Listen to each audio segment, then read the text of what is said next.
Am I the a-hole for not wanting contact with my stepkids after their mom passed? Catherine was my best friend growing up. She was the first person I told that I was gay. She hugged me and told me that I was still me. We were there for each other through everything for the last 40 years. My HIV scare in college, her children's births, my divorce, her divorce, and innumerable small and large life events. We got married to each other because we deeply loved each other and because she needed health insurance. Her grown children, whom I have known literally since birth, didn't approve. We tried talking to them, but they wouldn't listen. We eventually agreed that it would be best if I distanced myself from the kids. Catherine would travel to see them or arrange it so they could visit her while I took vacations with friends. Catherine went through her savings in the last years of her life, and I supported her completely. I didn't once ask where the money I gave her went. I paid for her trips to see her kids because she needed that. I paid for gifts she sent her kids and grandkids. It's just money, and I have more than I will spend in this lifetime. Catherine passed in October. All she left her children were sentimental items, pictures, old souvenirs, that sort of thing. She had no money. Her kids were disappointed but seemed to understand. Then just after Thanksgiving, they contacted me to ask how they were going to get their gifts. Last year, I rented a ski chalet in Montana for the family. I also paid for 2 days of cat skiing. I did not spend that holiday with them, but it was the last time I saw all her children and grandchildren together. I told them that their mother hadn't left them anything for Christmas this year. They were upset because they thought they were getting another trip to memorialize her, I guess. I told them that I was going away for the holidays by myself to spend time with my friends, and that's what I did. We spent 2 weeks in Morocco, and I mourned my friend. I didn't look at my phone the entire time we were there. I still take pictures with my Nikon SLR, so I didn't even use my phone for that. I finally turned on my phone on our way to the airport, and it was full of notifications and messages from her kids, most quite impolite. I messaged each kid, told them I didn't want to hear from them again, and then I blocked them. It felt like cutting off a limb. I love those kids, but they spent the last 5 years treating me like nothing, and now they want my money? I'm just done. Their father contacted me and said I was being petty and vindictive. He said that the least I could do was give them whatever my wife left me. I laughed. If I didn't have a great career and excellent insurance, all she would have left me was debt. So they are all young adults, some with children of their own. They have shown me that they do not want me in their lives. Am I wrong for agreeing and taking actions to make it so? Now for the top comments. Not the a-hole. They don't want a relationship with you. They only want your money. Good riddance. You owe them nothing. They want a relationship with OP's bank account. You are not the a-hole, and I am sorry for the loss of your friend. Glad you could be there for each other. Thank you. She was an amazing person, and honestly, probably the love of my life. Just not my type. You sound like a very genuine person, and I'm very sorry for your loss. The story makes me want to hug everyone I'm close to. Those kids don't deserve you with how they treated you. Not the a-hole. No reason to lose sleep over people who treated you like crap and want to use you for your money. They're grown adults, not angsty teenagers. They are young adults. I don't know why our relationships went wrong. Do they know she didn't have money? No, it wasn't their business. While it may not directly be, there may also be a bunch of missing information that allowed them to fill in the gaps with their own assumptions. How you want to proceed, out of what love you had for them or your own peace, dictates how you move forward. Look, y'all, I paid for everything. Vacations, presents, hospital bills, for the entirety of our marriage. She gave you what she had, because that is all she had. Please do not contact me again, as there is no more blood from this stone. Yeah, they seem to be under the illusion their mom had money and left it to OP. I'd be clear with them that OP funded their holidays for years as Catherine couldn't afford them, and there was no money to be inherited. Make it clear the well is dry, and hopefully they'll give up.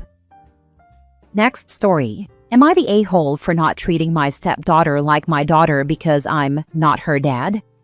I got married to my wife back in February. We both have one teen daughter each from our previous relationships, and we have 50-50 custody of both of them.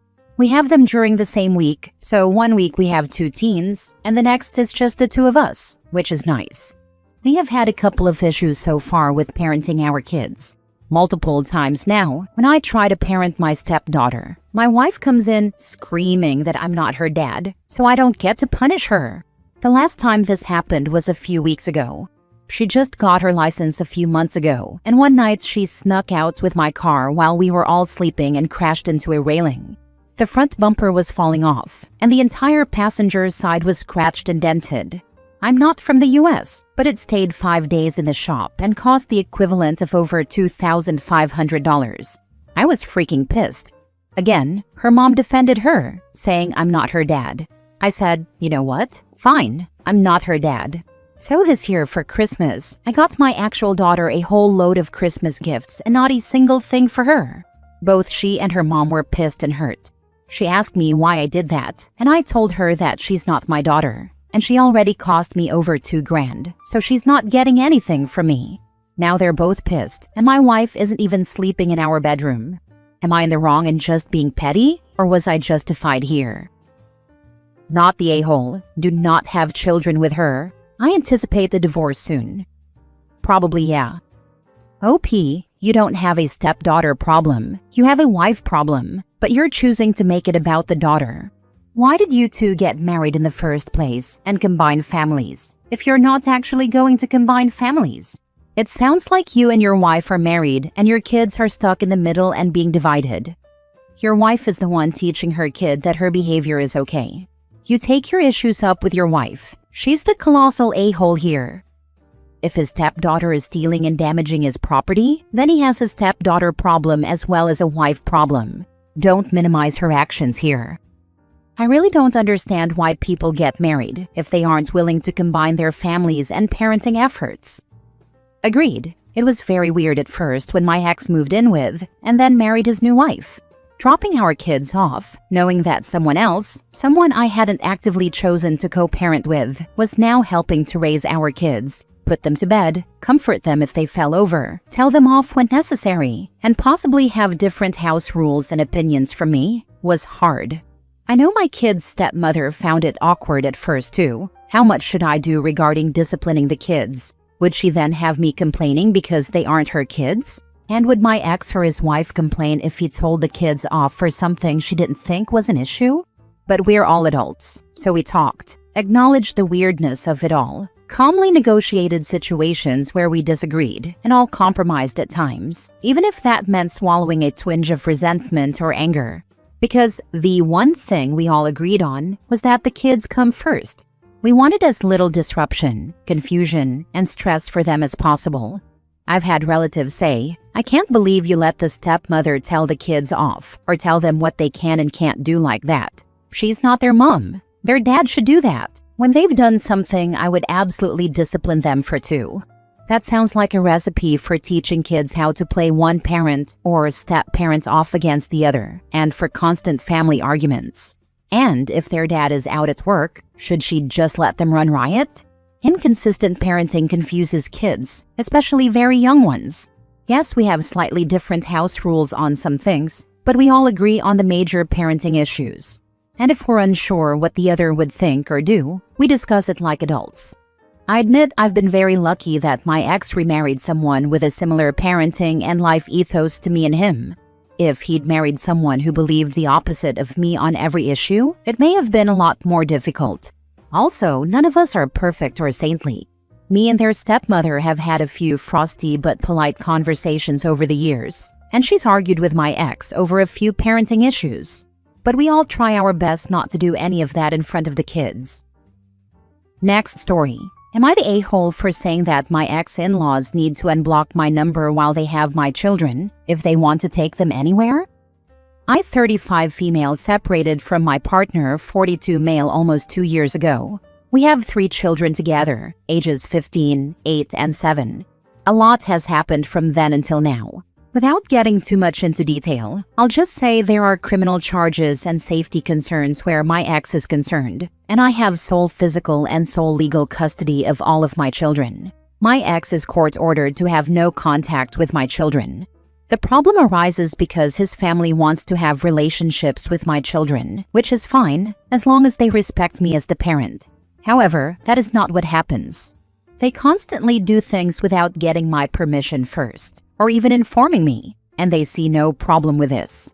As much as this bothers me, the one thing I cannot let slide is that I have said I will not let my children go anywhere with them if they will not unblock my number while my children are with them. There have been times when my kids were with them and I couldn't reach my child on their phone, and I attempted to get in touch via the adult, only to find that I was blocked. My calls go straight to voicemail and my text messages do not go through.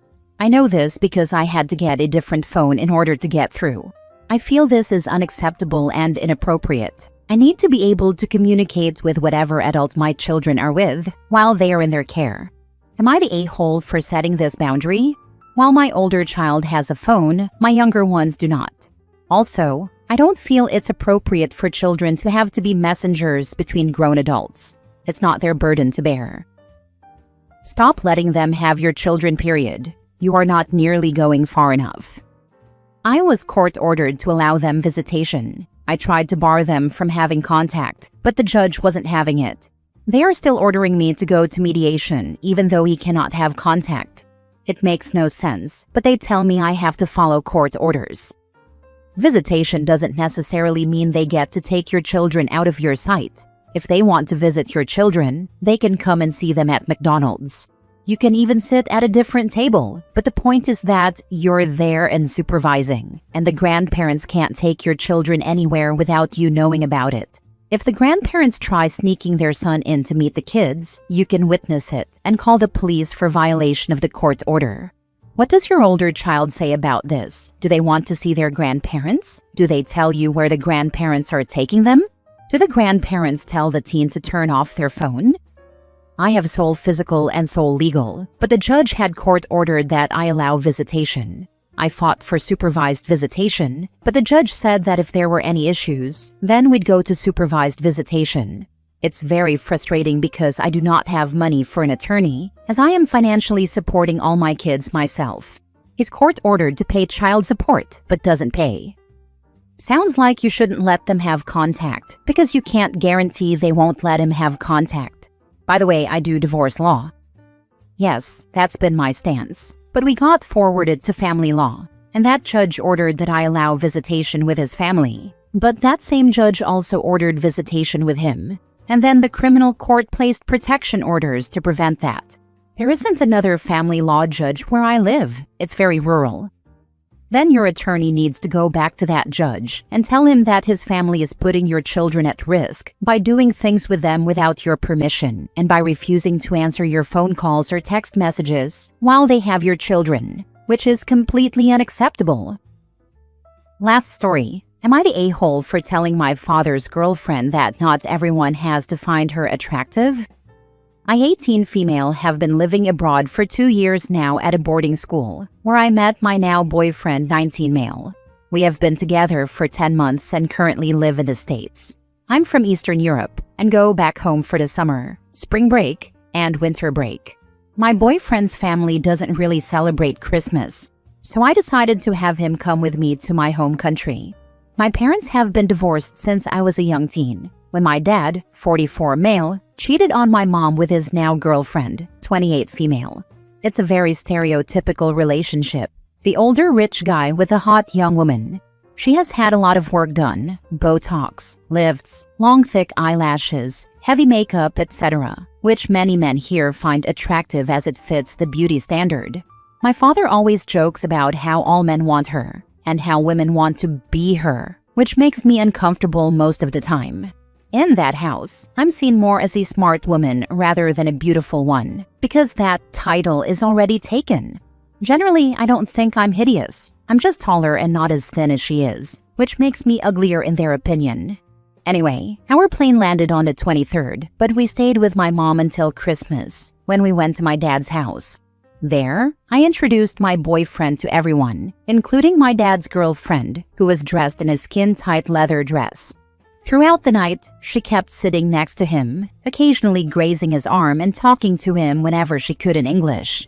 Then, when she got a bit tipsy, She told me that I should be careful to hold my boyfriend back because a lot of men tend to fall for her.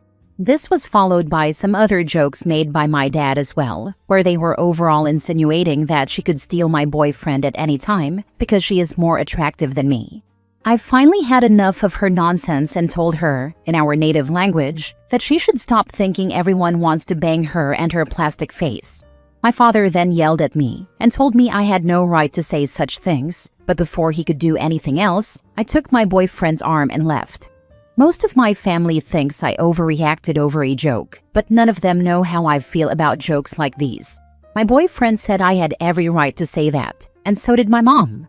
I do not want to apologize to anyone, as I have always been the one to apologize to them. But I also didn't want to ruin Christmas night.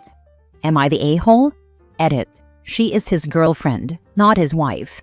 I do not have a stepmom. I only have one mother. And you're not going to apologize. You did nothing wrong.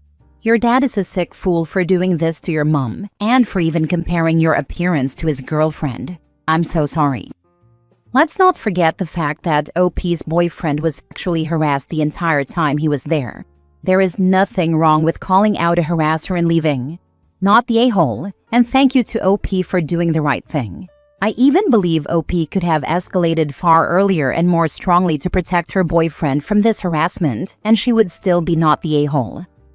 Why do you have a relationship with someone like that? Him being your dad doesn't negate the fact that he's a creep, and that apparently both him and his girlfriend are pervs focused on nothing but sex appeal. Not the a-hole. Go no contact and live a good life. I studied a lot to go to a boarding school, which is pretty expensive, and want to go to a good college too, which will probably be expensive as well. Honestly, I could use the money. I barely see him anyway. Are you also going to go to college in the US? It might be good for you to have an ocean and a continent between you, your dad, and his plastic girlfriend.